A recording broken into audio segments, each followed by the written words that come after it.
Good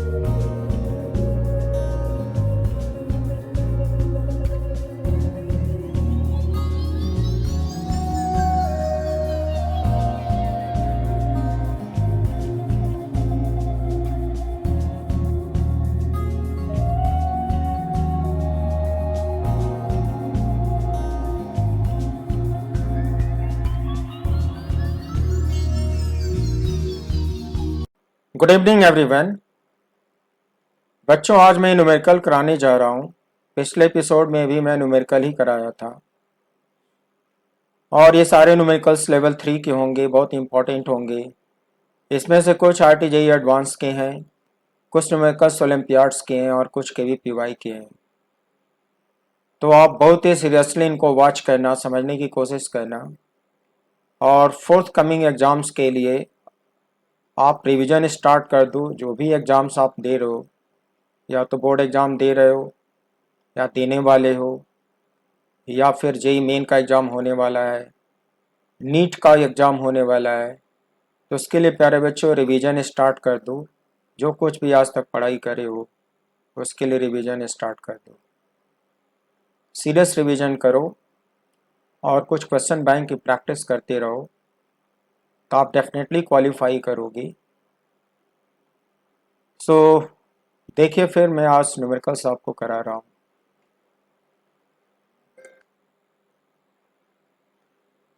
For the resistance network shown in the figure, choose the correct option.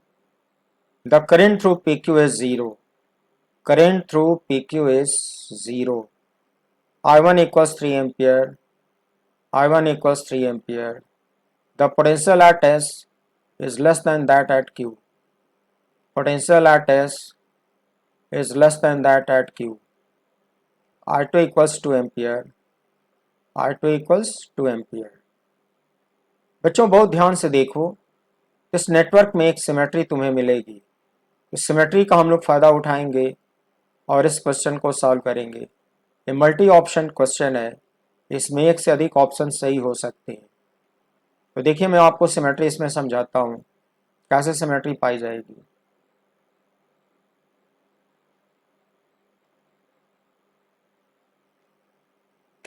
प्यारे बच्चों, ए और B के बीच में एक 12 वोल्ट की बैटरी पहले से लगी हुई है। इसमें ए बी को रेफरेंस लाइन बनाती है। A b is a reference line और ए बी पे परपेंडिकुलर सेंटर में एक प्लेन मिरर एक्स वाई रखा जाए और अगर 100% मेरे को ऑब्जेक्ट इमेज मिल जाएगा तो सिमेट्री वैलिड मानी जाएगी। 100% ऑब्जेक्ट इमेज मिलना चाहिए, तभी सिमेट्री वैलिड होगी, अदरवाइज नहीं होगी। तो मैं आपको दिखाता हूँ बच्चों। अगर इस 2 ओम को ऑब्जेक्ट मानते हो तो ये 2 ओम उसका इमेज हुआ। इस 4 ओम को ऑब्जेक्ट मानते हो, ये 4 ओम उसका इमेज हुआ। 1 ओम को ऑब्जेक्ट मानो, ये 1 ओम उसका इमेज हुआ। 50% of 4 ohm object, then 50% of 4 ohm image. 50 of 2 ohm object, 50% of 2 ohm image.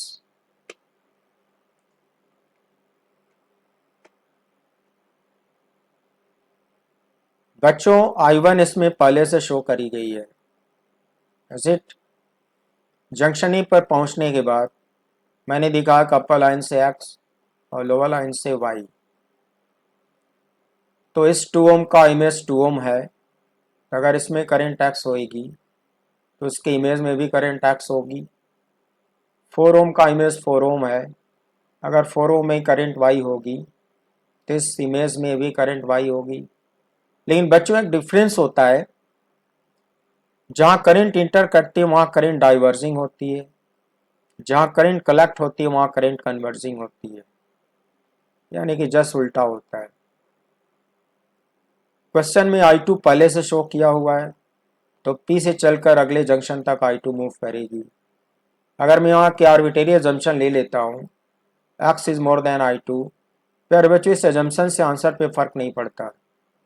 X is more than I2 assumption मैंने लिया, तो उन दोनों का डिफरेंस यहाँ किरचॉफ फर्स्ट लॉ से डाउनवर्ड जाएगी, तो 1 ओम में डाउनवर्ड जाएगी X माइनस I2।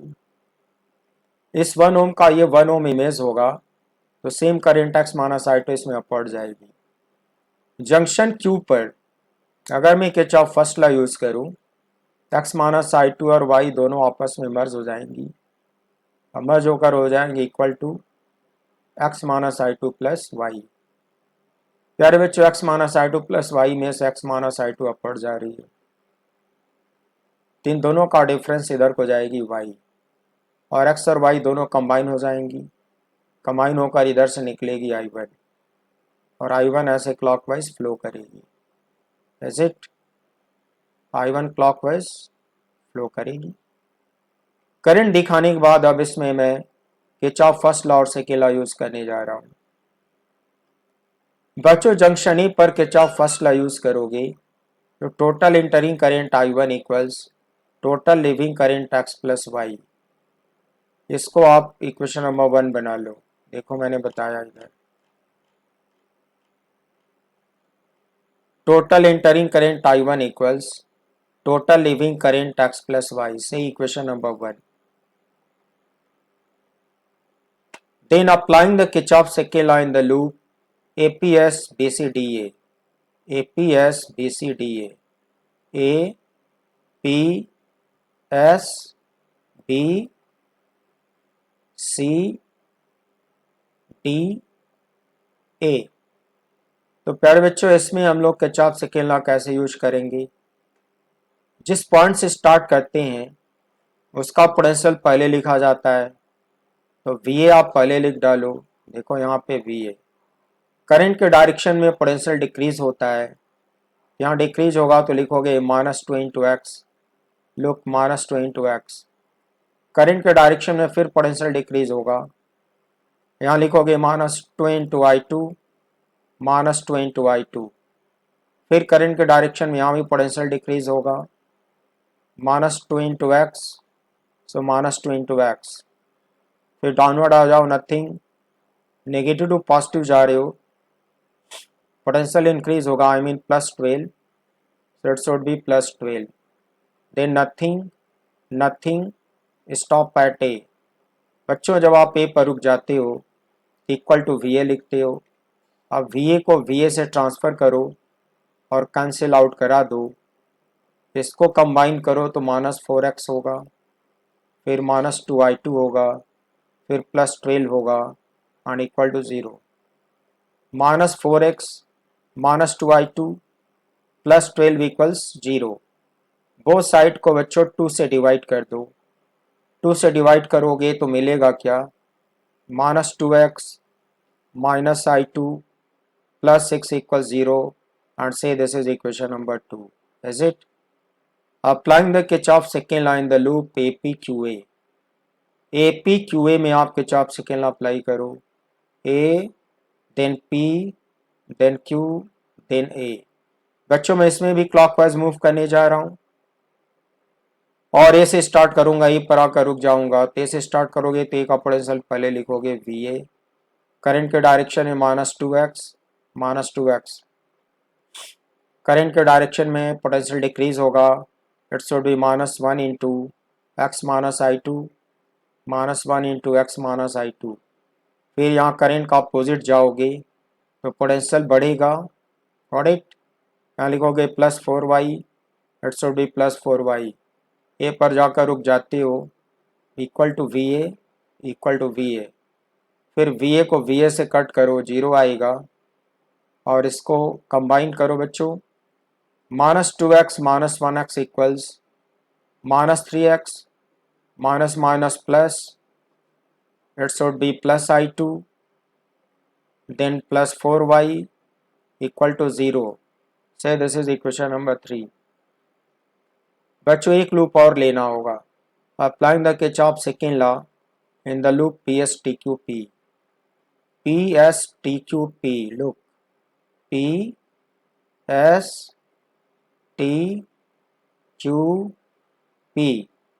बच्चों, इस लूप में आप P से स्टार्ट करो क्लॉकवाइज, तो जहाँ से स्टार्ट करोगे उसका पोटेंशियल पहले लिखोगे, तो आप लिखोगे VP, then -2I2, -2I2, opposite to current, potential increase होगा, you must write +1 into x minus I two, +1 into x minus I two, got it? P पर आ चुके हो, लेफ्ट साइड में मूव कर रहे हो, करंट का अपोजिट जा रहे हो, फिर से पोटेंशियल इंक्रीज होगा। आप लिखोगे +4 into x minus I two plus Y, +4 into x minus I two plus Y. Q पर आने के बाद अपवर्ड जा रहे हो, अपोजिट टू करंट जा रहे हो, फिर पोटेंशियल इंक्रीज होगा। So that will be 1 into x minus I two, 1 into x minus I two. P पर जाकर रुक जाओ, लिखो इक्वल टू वी पी, फिर वी पी को वी पी से कैंसिल आउट करा दो और इसमें सिमिलर टर्म्स को कंबाइन कर लो। तो बच्चों मिलता है आपको -8i2 plus 6x plus 4y equals 0। Both side को 2 से डिवाइड करो, मिलेगा -4i2 plus 3x plus 2y equals 0 से दिस इज इक्वेशन नंबर 4। प्यारे बच्चों मैंने 4 इक्वेशन जो कि लीनियर इक्वेशन है वो हमने बना दी है। अब इन 4 इक्वेशन को आप सॉल्व करोगे, इतना तो आप कर ही ले जाओगे। By solving this 4 equations we get x equals 2 ampere, y equals 1 ampere, I1 equals 3 ampere and I2 equals 2 ampere. The current through PQ that was x minus I2, so 2 minus 2 equals 0. Correct option A. I1 equals 3 ampere. Correct option B. Now start from S and terminate at Q via P. S से चलो, Q पे जाकर रुक जाओ और P से होकर जाओ। जहाँ से चलोगे उसका पोटेंशियल पहले लिखोगे Vs, देखो Vs, P से होकर आपको जाना है, यहाँ P से होकर Q पे जाना है। आई मीन मेरे को एंटी क्लॉकवाइज चलना है यहाँ पर। Vs के बाद बच्चों I2 के अपोजिट जा रहे हो, तो यहाँ लिखोगे +2i2 +2i2। फिर डाउनवर्ड आओगी, करंट के डायरेक्शन में पोटेंशियल डिक्रीज होगा, तो लिखोगे -1 into x minus I two. Q पर रुक जाओगे, लिखोगे इक्वल टू वी क्यू। देखो वही मैंने किया है, Vs +2i2 -1 into x minus I two. बच्चों एक्स माइनस आई टू की वैल्यू 0 आप ऑलरेडी सॉल्व कर चुके हो, ये पूरा का पूरा टर्म ही 0 हो जाएगा, उसकी जगह पे यहाँ 0 लिख दो। फिर क्यू पर आकर रुक जाओ और इक्वल टू वी क्यू लिख दो। फिर वी क्यू को लेफ्ट साइड में ट्रांसफ़र करो, V S minus we Q, 2i2 को राइटवर्ड ट्रांसफ़र करो, तो राइटवर्ड आकर हो जाएगा -2 into I two. Got it. I2 की वैल्यू जो 2 निकाले हो पुट कर दो, it becomes -4 volt. I mean the difference between Vs and VQ, difference between Vs and VQ comes out negative, less than 0. बच्चों अगर डिफरेंस नेगेटिव आया then obviously Vs will be less than VQ. I mean potential at S will be less than potential at Q. Is it? So this was a statement of option C. So option C is also correct. And we have already done that I2 equals 2 ampere. So this is correct option D. I2 will be 2 ampere. Done. Now next question.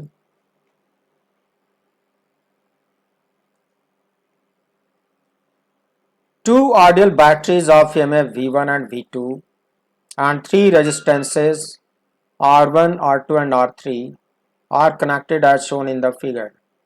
The current in resistance R2 would be 0 if. So we are given 4 option. बच्चों मेरे पास 4 option है, बताना इसमें से कौन कौन सा सही है। तो ये डायग्राम है बच्चों, अब इसको डिस्क्राइब करने जा रहा हूँ। एवरीवेयर सर्किट कंप्लीट है तो करंट इसमें सेटअप हो जाएगी।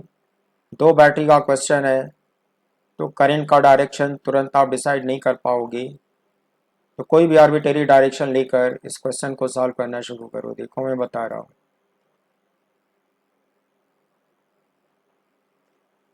बच्चों मैंने इसमें अजम्पशन लिया कि आई करंट जंक्शन ए से अपवर्ड जा रही है, फिर यहाँ पे राइटवर्ड होगी, फिर यहाँ पे डाउनवर्ड होगी, सीधे डाउनवर्ड चली जाएगी, क्योंकि क्वेश्चन की कंडीशन है बच्चों current through R2 should be zero, ये क्वेश्चन में बोला था। Current through R2 should be zero बोला था, तो मैंने अजम्पशन ले लिया है कि R2 में करंट ज़ीरो हो चुकी है। इसमें करंट ज़ीरो हो चुकी होगी, इस करंट I को डाउनवर्ड जाना ही पड़ेगा। ये आर्बिट्रेरी डायरेक्शन है बच्चों, अगर ये डायरेक्शन गलत होगा तो इसको सॉल्व करने पर नेगेटिव आएगा। ये करंट स्ट्रेट डाउनवर्ड जाएगी, फिर लेफ्ट टर्न होगी, फिर अपवर्ड जाएगी, फिर ऐसे स्ट्रेट ऐसे क्लॉकवाइज मूव कर जाएगी। जैसे बच्चों मैंने क्लॉकवाइज आर्बिट्रेरीली एज्यूम किया है, और अगर सॉल्व करने पर नेगेटिव आएगा तो ये डायरेक्शन रिवर्स हो जाएगा। क्वेश्चन की कंडीशन है कि R2 में जीरो होनी चाहिए, तो उसमें मैंने जीरो दिखा दिया। अब मैं क्या करने जा रहा हूँ, अगर R2 जीरो है बच्चों, तो इसका मतलब ये हुआ K और D दोनों का पोटेंशियल सेम होगा, यानी VA इक्वल्स VD। ये कंडीशन निकल के आ रही है, इसको मैंने लिख डाला। अब मैं लगाने जा रहा हूँ Kirchhoff second law. Move along ABCD and apply the Kirchhoff second law. A से चल के मैं डी पे रुकने जा रहा हूँ, ABCD पाथ को फॉलो करूँगा और किरचॉफ सेकंड लॉ यूज़ करूँगा। बच्चों ए से स्टार्ट करो, VA negative to positive plus V1 nothing, current के डायरेक्शन में पोटेंशियल डिक्रीज होगा, you must write minus I into R1, minus I into R1। D पे रुक जाओ, equal to VD, equal to VD। बच्चों आप पहले से जान चुके हो कि ये दोनों पोटेंशियल इक्वल होंगे, तो बोथ साइड से ये कैंसिल आउट होंगे, फिर इसको ट्रांसफर कर लो to get to V1 equals I R1 से इक्वेशन नंबर 1। एक इक्वेशन आपने बना लिया, VA equals I R1। Similarly move along AFED, AFED। जैसे बच्चों मैं एंटी क्लॉकवाइज मूव करना चाहता हूँ, ए से चल के डी पे रुकूंगा, तो जहाँ से चलते उसका पोटेंशियल पहले लिखते हैं, इसको लिख डाला VA nothing, opposite to current जा रहा हूँ तो आएगा plus I into R3, positive to negative जा रहा हूँ आएगा माइनस V2 इक्वल्स VD। देखिए VA plus IR3 minus V2 equals VD। VA और VD इक्वल होंगे, कैंसिल आउट करा दो और इसको ट्रांसफ़र करो to get to V2 equals I into R3 and equation number 2। From equation 1/2, 1 को 2 से डिवाइड करो, तो इधर आएगा बच्चों V1 अपॉन V2, इधर आएगा IR1 upon IR3। I cut हो गया, V1 upon V2 equals R1 upon R3। Essential condition बच्चों, इसको हम लोग एसेंशियल कंडीशन बोलेंगे। अब मैं ऑप्शन निकालने जा रहा हूँ कि कैसे हम सही ऑप्शन तक पहुँचेंगे। बच्चों मैंने यहाँ पे लिया अजम्पशन कि it means V1 equals V2 then R1 equals R3। अगर V1 V2 को इक्वल मान लिया जाए तो डेफिनेटली R1 R3 को इक्वल होना चाहिए, R1 इक्वल्स R3 वर R2 में हैव एनी वैल्यू। बच्चों इस रिलेशन को सेटिस्फाई करने में R2 का कोई रोल नहीं है। इसका मतलब ये दोनों इक्वल तब भी हो सकते हैं जब R2 की वैल्यू कुछ भी हो सकती है, that is V1 equals V2 and R1 equals R2 equals R3। R2 इन दोनों के बराबर भी हो सकता है, तो ऐसा मैं लिख सकता हूँ। अगर ये सेटिस्फाई होगा, इसके भी सेटिस्फाई होने का चांस है, इसलिए करेक्ट ऑप्शन ए हुआ। आप देख लो ऑप्शन ए में ऐसा लिखा हुआ है। ऑप्शन ए में बच्चों ऐसा लिखा हुआ है V1 equals V2 and R1 equals R2 equals R3, तो ये करेक्ट ऑप्शन माना जाएगा। फिर नेक्स्ट ऑप्शन देखो,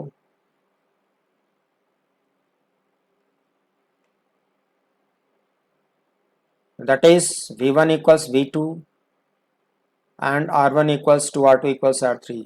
प्यारे बच्चों आपको ये बताया गया कि R2 की वैल्यू कुछ भी हो सकती है, मगर ये दोनों का इक्वल होना ज़रूरी है। इसी तरह से मैंने V1 को V2 के बराबर फिर से ले लिया, R1 को R3 के बराबर लेना ही लेना है, यहाँ बीच में लगा दिया 2R2, 2R2 लगा दिया, तब भी ये वैलिड एक्सप्रेशन माना जाएगा और इससे करेक्ट ऑप्शन बी होगा। करेक्ट ऑप्शन बी देखो लिखा हुआ है। V1 equals V2 and R1 equals 2R2 equals R3।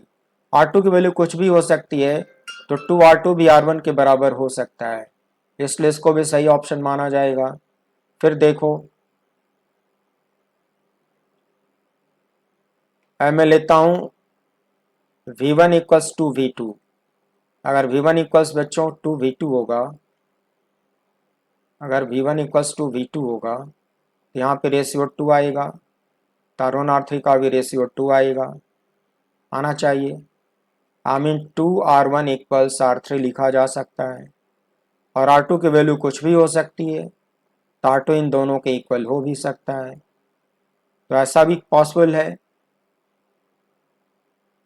अगर ये ऐसा पॉसिबल है तो करेक्ट ऑप्शन डी होगा। प्यारे बच्चों, ये जो मैं डिस्कस कर रहा था V1 इक्वल्स टू V2, इसका मतलब ये हुआ कि V1 अपान V2 2 आएगा, तो R1 अपान R3 भी 2 आना चाहिए। आई मीन R1 की वैल्यू 2R3 के बराबर होगा, और R2 कुछ भी हो सकता है।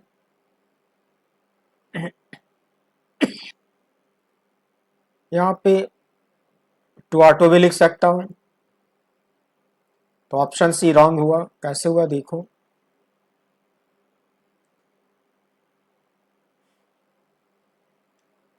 V1 equals to V2,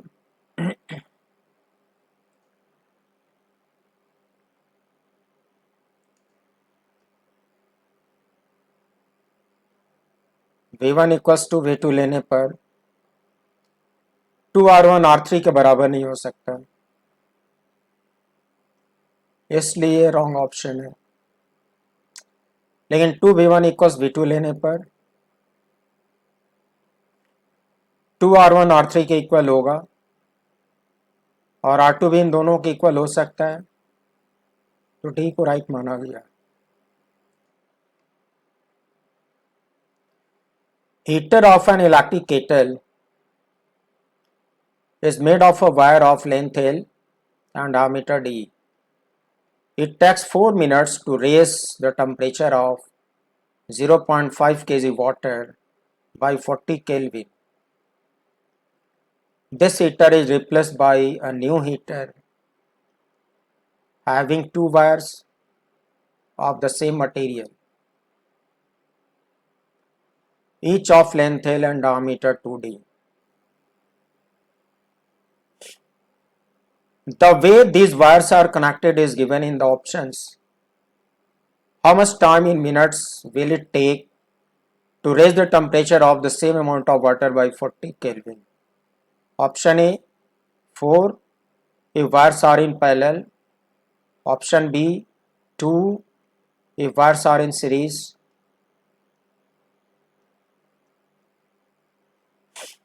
Option C 1 if wires are in series. Option D 0.5 if wires are in parallel. The resistance of the first heater wire R1 equals rho L upon A. बच्चों, ये resistance का standard formula है। आपके question में length capital L दिया है, और जो क्रॉस सेक्शनल एरिया है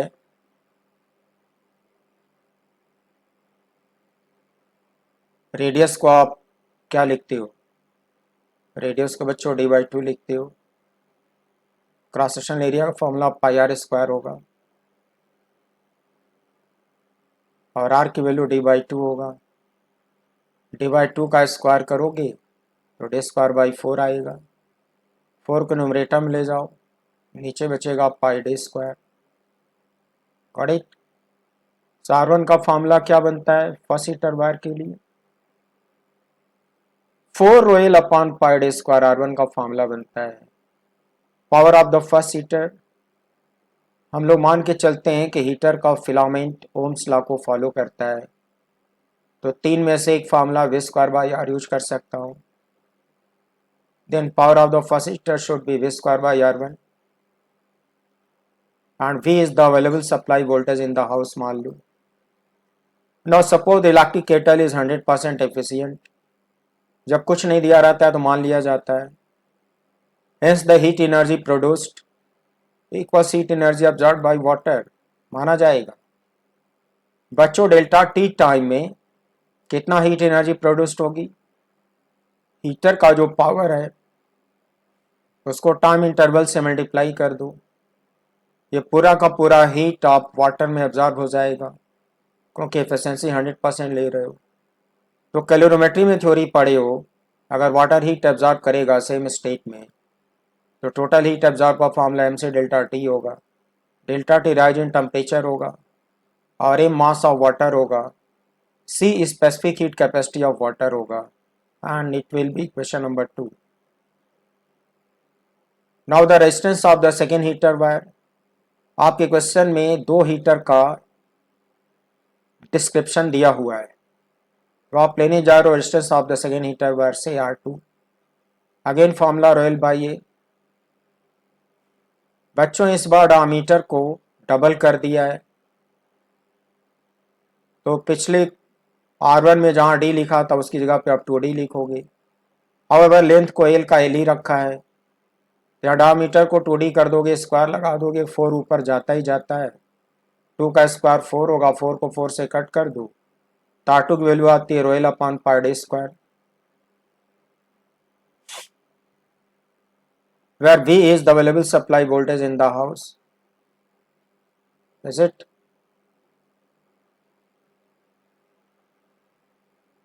Now suppose two such wires are connected in series. Two such wires are connected in series. I mean R2 की तरह R2 रेजिस्टेंस वाले दो वायर सीरीज में कनेक्ट करे जाते हैं। So their series equivalent RS equals to R2. Series equivalent to R2 होगा, उसको RS लिख डाला। So power of the second heater for series combination should be V square upon RS, that is V square upon 2R2. Time taken by the water delta TS मान लो series combination के लिए। तो power को delta TS से multiply करो, same amount of water same rise in temperature, it should B MC delta T equation 3। From equation 2 and 3 बच्चों दोनों equation में राइट हैंड साइड इक्वल है, तो लेफ्ट हैंड साइड इक्वल होना चाहिए, तो लेफ्ट हैंड साइड को मैंने इक्वल कर दिया। यहाँ से डेल्टा TS का फॉर्मूला बनाया, तो डेल्टा TS का फॉर्मूला बनकर आता है 2R2 by R1 into delta T। R2 की वैल्यू ला के रख दिया, R1 की वैल्यू भी लाकर पुट कर दिया, जो कैंसिल होगा कैंसिल करा दिया, सिंप्लीफाई किया तो मुझे मिला बच्चों डेल्टा T बाई 2। और सीरीज कॉम्बिनेशन के लिए टाइम टेकन की वैल्यू 4 मिनट दिया हुआ है, तो 4 को 2 से डिवाइड किया 2 मिनट। आमीन अगर सीरीज कॉम्बिनेशन लेता हूँ, सेम अमाउंट ऑफ वाटर को सेम टेम्परेचर राइज कराने में जो टाइम लगेगा 2 मिनट लगेगा।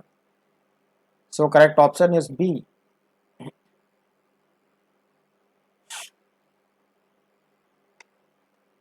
Now suppose two such wires are connected in parallel. बच्चों जो R2 वायर है अगर उनको पैरेलल में कनेक्ट करा जाए तो पैरेलल में उनका इक्विवेलेंट RP आएगा R2 बाई 2, ये आप समझते होगे। R2 पैरेलल में ले लो तो इक्विवेलेंट आएगा R2 by 2। Then power of the second heater for parallel combination V square upon RP। RP की वैल्यू R2 बाई 2, 2 पलट के ऊपर जाएगा, ये मिलेगा 2 V स्क्वायर अपॉन R2। उसके बाद पैरेलल कॉम्बिनेशन में जो हीटर का पावर है उसको टाइम टेकन से मल्टीप्लाई करो डेल्टा TP से, तो वो सेम अमाउंट ऑफ वाटर का सेम राइज इन टेम्परेचर कराएगा। So whole quantity should be equal to again MC delta T. Now from equation 2 and 4 बच्चों 2 और 4 को कंपेयर करोगे तो राइट हैंड साइड फिर से सेम मिलेगा और लेफ्ट हैंड साइड को इक्वेट करो, डेल्टा TP का फॉर्मूला बनाओ, comes out R2 by 2 R1 into delta T।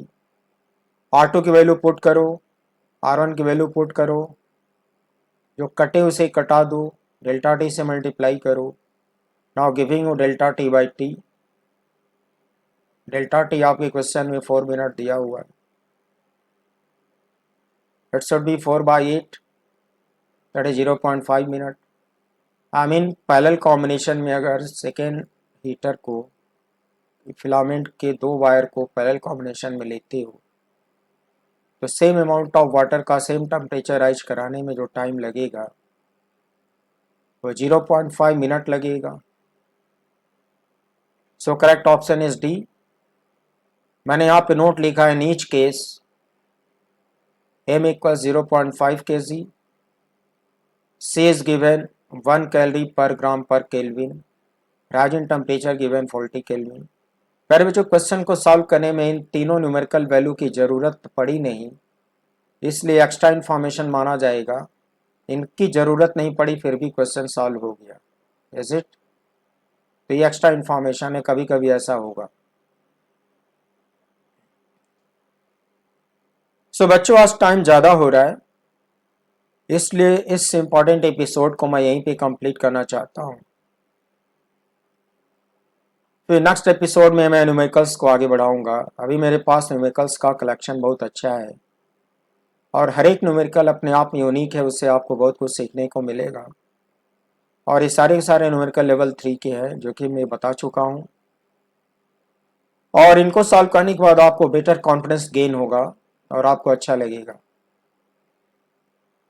सो प्यारे बच्चों, इतनी देर तक पेशेंस के साथ मेरे साथ बने रहने के लिए thank you very much and wish you good night, see you again.